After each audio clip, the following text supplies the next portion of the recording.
नमस्कार, मैं हूं आपके साथ शिखा। तो जनता लाइव देख रहे हैं आप। इस वक्त हम दिल्ली में मौजूद हैं और हमारे साथ पूर्व न्यायाधीश संजीव कुमार जी मौजूद हैं, जिनसे बातचीत करेंगे एक ऐसे गंभीर मुद्दे पर जो कहीं ना कहीं दबाने का प्रयास लगातार किया जा रहा है और कई सारे नए मुद्दों के चलते उस मुद्दे को नजरअंदाज किया जा रहा है। सर, अभी यूपी से एक मामला सामने आया है। एक 14 साल का बच्चा जो तथ्यों के आधार पर, फैक्ट के आधार पर बात करता है, सत्ता से सवाल पूछता है और उस बच्चे के खिलाफ एफआईआर कर कानूनी कार्रवाई की मांग की जा रही लगातार। सर, ये देश जो है हमारा, ये किस ओर जा रहा है? मेरा सीधा सवाल ये है कि एक 23 साल का युवक कार से माँ और बेटे को उड़ा देता है, गाड़ी फुटपाथ पे चढ़ा देता है, उसे बेल मिल जाती है क्योंकि उसके पिताजी पूंजीपति रहते हैं।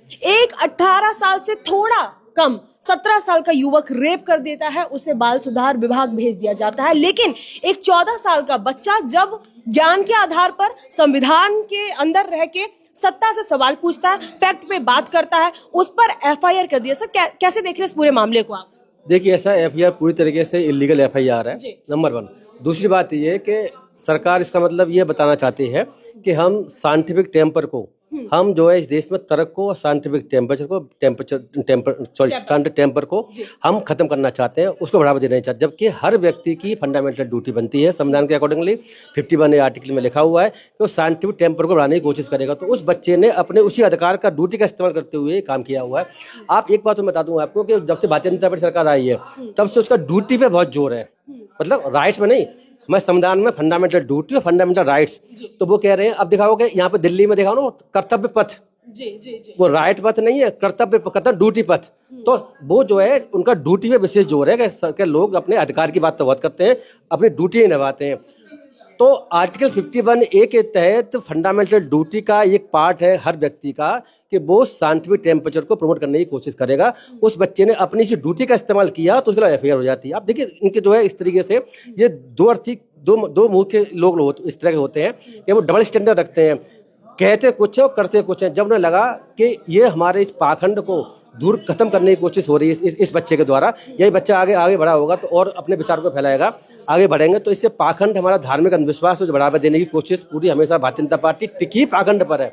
अगर आप मुझसे पूछेंगे तो भारतीय जनता पार्टी की पूरी राजनीति धार्मिक अंधविश्वास और पाखंड के अलावा दूसरी कोई राजनीति नहीं है, और बाकी राजनीति उसकी तो वो साइड में है, तो वो उसी के लिए काम करती है। जब बच्चे को लगा कि बच्चा ये जो है, ये तो साइंटिफिक टेम्पर की बात कर रहा है, जो साइंस की बात कर रहा है, ये पाखंड की बात नहीं कर रहा, अंधविश्वास की बात नहीं कर रहा, तो उन्होंने खिलाफ एफआईआर कर दी। तो सरकार जो है पाखंड को बढ़ावा देना चाहती है, इससे सिद्ध होता है। सर, सोशल मीडिया पर लगातार देखिए दोनों तरफ से पक्ष रखे जा रहे हैं।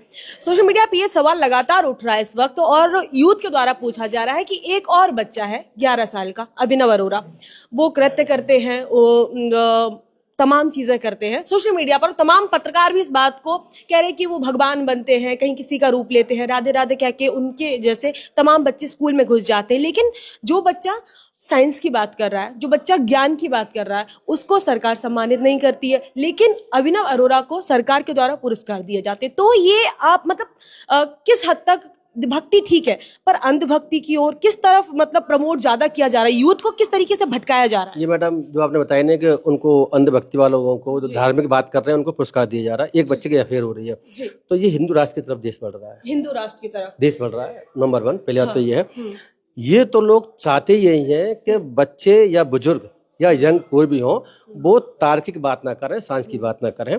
तो जो बच्चा अंधविश्वास की बात कर रहा है उस बच्चे को पुरस्कार देते हैं और दे रहे, जैसे आपने एग्जाम्पल बताया ही है।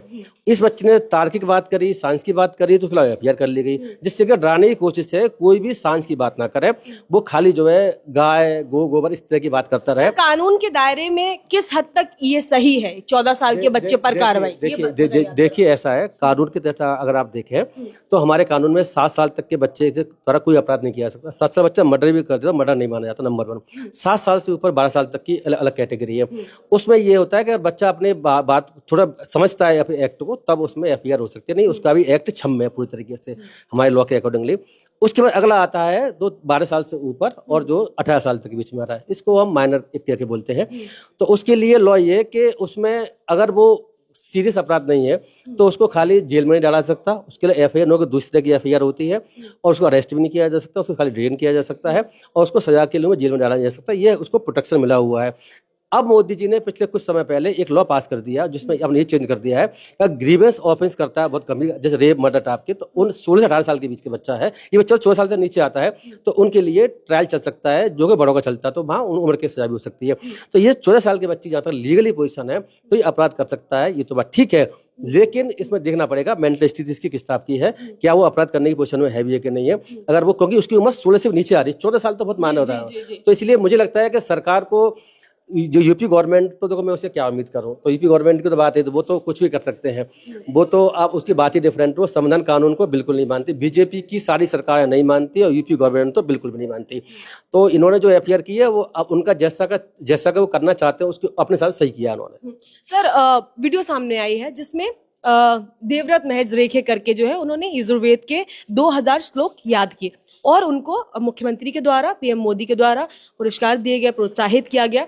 इस बच्चे ने कहा कि तो तमाम जो नई पीढ़ी है, जो बच्चे हैं, जो साइंटिफिक कह सकते हैं कि साइंस में जो आगे जा रहे हैं, विज्ञान के क्षेत्र में जो आगे जा रहे हैं, उनको सम्मान नहीं दिया जाता है। तो ऐसे लोग जिन्होंने 200 साल पहले भी ये काम किए हैं, 2000 श्लोक याद किए हैं, तो इस बच्चे का कहना ये था कि वो गुरुकुल में पढ़कर चले गए, ठीक है, लेकिन जो ये विज्ञान में आगे बढ़ रहे हैं बच्चे, ये देश का भविष्य उज्जवल करेंगे, यही जो है आइंस्टाइन बनेंगे, यही जो है एपीजे अब्दुल कलाम बनेंगे। और इस पूरे के पूरे मामले पर एफआईआर दर्ज, तो इन शब्दों में गलती कहाँ थी सर? देखिए, ऐसा गलती उस बच्चे की तरफ से कोई गलती कहीं भी नहीं थी। मैं जैसे बताया आपको कि ये साइंटिफिक टेम्पर को फैलाना नहीं चाहते हैं, अंधविश्वास पाखंड को फैलाना चाहते हैं, जो उनकी राजनीति का मूल आधार है। भारतीय जनता पार्टी राजनीति का मूल आधार है धर्म, जैसे मैंने कहा पहले भी, तो धर्म के बेस पे चलती है। तो धर्म को जो बढ़ावा देगा उसको वो पुरस्कार देंगे, पता नहीं क्या क्या सम्मान देंगे, और जो धर्म के अगेंस्ट चलेगा उसको एफआईआर और जेल में डाला जाएगा या लिंचिंग होगी, ऐसा देखने को मिल रहा है।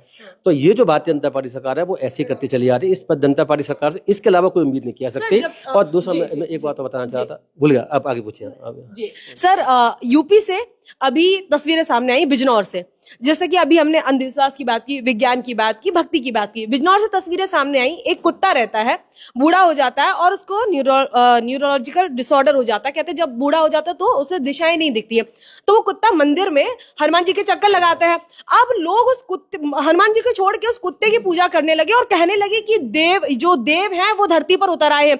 तो ये जब ऐसी तस्वीरें जब आप देखते हैं तो कैसा फील करते हैं? क्योंकि अगर हम 2014 से देखें तो ये चीजें दिन दोगुनी रात चौगुनी बढ़ रही हैं। 2014 से पहले था पर इतना नहीं, और इन चीजों को प्रमोट लगातार किया जा रहा है। और इस पर कहीं ना कहीं ये भी कहा जा रहा है कि इसमें जो बाबा लोग हैं उनका ज्यादा बड़ा हाथ है। किस तरीके से देख रहे हैं सर इस घटना? बाबा लोगों का हाथ है, उससे ज्यादा सरकार का हाथ है जी। सरकार इसको प्रमोट कर रही है, बाबा के माध्यम से प्रमोट कर रही है, खुद ही प्रमोट कर रही है। तो देखो, मैं आपको बता दूं कि जैसे पहले बताया था मैंने कि इनका बेसिक आधार ही धर्म है। धर्म को जो बढ़ावा देगा उसको साथ लगे हुए हैं। जहां तक आपने वो घटना बताई कि एक कुत्ता है हनुमान जी के मंदिर में आ गया, तो उन्होंने कह दिया क्या कहानी है। ये जितने भी आप देखो ना, इसके पीछे हिस्ट्री, मंदिरों के पीछे जाओगे तो आपको ये हिस्ट्री मिलेगी कि कहीं से कोई चमत्कार हो गया, कहीं से कुछ हो गया। वो पाखंड अंधविश्वास को ही वो लॉ मानते हैं। लेकिन मैं आपको एक बात बता दूं, अभी मोदी जी के मुंह से कुछ बातें निकली हैं, आपने देखा है? जी सर। क्या निकली बताइए? नहीं बता। अभी मोदी ने 2-3 दिन पहले जो युवाओं के फंक्शन एक बात कही है, उसमें क्या कहा है उन्होंने? उनकी मन की बात सच्चाई सामने आ गई। वो क्या थी कि महाभारत रामायण काल्पनिक है। महाभारत और रामायण जो है एक तरीके से उन्होंने कहा कि वो मैथोलॉजिकल कैरेक्टर है। तो उन्होंने हनुमान जी के बारे में इस तरह की बातें करी और वो किससे कहानियां बताएं। तो रामायण महाभारत को किससे कहानियां बता रहे हैं? वो जो इनको वो कह रहे हैं कि मैथोलॉजिकल कैरेक्टर है, मैथोलॉजी है ये। तो बीजेपी के इतने बड़े लेवल पर प्राइम मिनिस्टर ने ये बात पहली बार सही बात कही है, जो बाकी सच्चा इसी में है कि रामायण और महाभारत मैथोलॉजी है। ये जो है कोई रियल कोई किताबें नहीं है, घटना इनके पीछे कुछ हुई है ऐसा नहीं लगता। और ये किसी ने लिख दी है, वाल्मीकि जी ने या किसी और ने, तो उसके वजह से ये फेमस हो गई हैं। उसके बाद में लोगों ने इनको जो भगवान मान लिया, ऐसा मैं मानने वाला हूँ इस विचार का। और ये बात मोदी जी के मुंह से निकलने का मतलब ये है कि वो खुद भी मैथोलॉजिकल इनको ग्रंथ मानते हैं। तो अब ये बात जो है कंट्राडिक्टरी है। बीजेपी जो वैसे धर्म को बढ़ाने की बात करती है, लेकिन यहाँ पर गलती से मोदी जी कई बार सही बात भी कह जाते हैं। तो ये बात उनकी सही बात निकल गई है कि मैथोलॉजी है ये रामायण। सर आपने बताया, मोदी जी ने अभी हाल ही में बताया कि रामायण और महाभारत मैथोलॉजी है, ठीक है। अब जब ये शब्द पीएम के मुख से निकल गए हैं तो अब जब आने वाली जो पॉलिटिक्स है वो किस मुद्दे पर होगी? क्योंकि अगर हम बात करें हिंदुत्व की राजनीति, तमाम एजेंडा जो सत्ता पक्ष है वो उनका यही रहता है, तो अब क्या मुद्दा बचेगा? ये तो विपक्ष तो इसको लेके चल रहा है, विपक्ष कह रहा है कि ये तो झूठे हिंदूवादी हैं, ये तो अब रामायण महाभारत को अब देखो, अब विपक्षी पार्टी की बात मैं अभी एक चैनल पे कही थी, तो विपक्षी पार्टी वाले भी यही चाहते हैं कि राम और इनको जो है भगवान बना के चलें, अंधविश्वास को फैलाएं। तो जब मोदी जी ने सही बात कही तो विपक्षी पार्टी वाले गलत कह रहे हैं। अच्छा। अब देखो ये पॉलिटिक्स है, तो इसमें जो है 80% जो हिंदुओं की आबादी करीब देश में है, वोटर के रूप में देख रहे हैं उनको, और उनकी किसी पार्टी का और कोई उद्देश्य नहीं है। मैं फिर कहता हूं, भारतीय जनता पार्टी की बात नहीं है, कांग्रेस, आम आदमी पार्टी, सपा, बहुजन समाज पार्टी और साउथ की जितनी भी ज्यादातर पार्टियां हैं, एक आध पार्टी को छोड़ करके डीएमके पार्टी, वो तो अंधविश्वास नहीं मानती, वो धर्म की अलग कहानी है। बाकी सारी की सारी पार्टियों का एक मत उद्देश्य है किस तरीके से वोटर्स को लुभा लें, या तो वो हिंदुओं को ही पूरे को करने की कोशिश करती है, हिंदू मुस्लिम करने की कोशिश करती है। तो उनका उद्देश्य एकमात्र है, वो कभी भी सच्चाई देश के सामने लाना नहीं चाहते। सच्चाई यही है कि वाकई मैथोलॉजिकल करेक्टर है, this is the truth. Okay sir, मेरा एक और सवाल आपसे कि ये तो चलो हमने मजाकिया अंदाज में बात करी, लेकिन एक सीरियस मुद्दा ये है कि संविधान आज कितने खतरे में है, कितना सुरक्षित है? क्योंकि संविधान ने हक दिया है सवाल पूछने का, लेकिन आज के दौर में कोई पत्रकार सवाल पूछता है तो उसे मार दिया जाता है, उनकी भाषा में कहे तो ठोक दिया जाता है। कोई पत्रकार अगर और गहराई से सवाल पूछता है तो उसे गायब कर दिया जाता है। कोई बच्चा सवाल पूछता है तो एफआईआर कर दी जाती है। आम आदमी सवाल पूछता है तो उसे मारा जाता है, उसके परिवार वालों को प्रताड़नाएं दी जाती है। तो सर, जब संविधान ने हक दिया है सवाल पूछने का, तो आज आम जनता, जब बड़े बड़े लोग पत्रकार सवाल नहीं पूछ पा रहे जिनका राइट है, तो और जो लोग हैं वो सवाल पूछने का हक कहीं ना कहीं खोते जा रहे हैं। संविधान कितने खतरे में है, कितना सुरक्षित है आज के टाइम पे?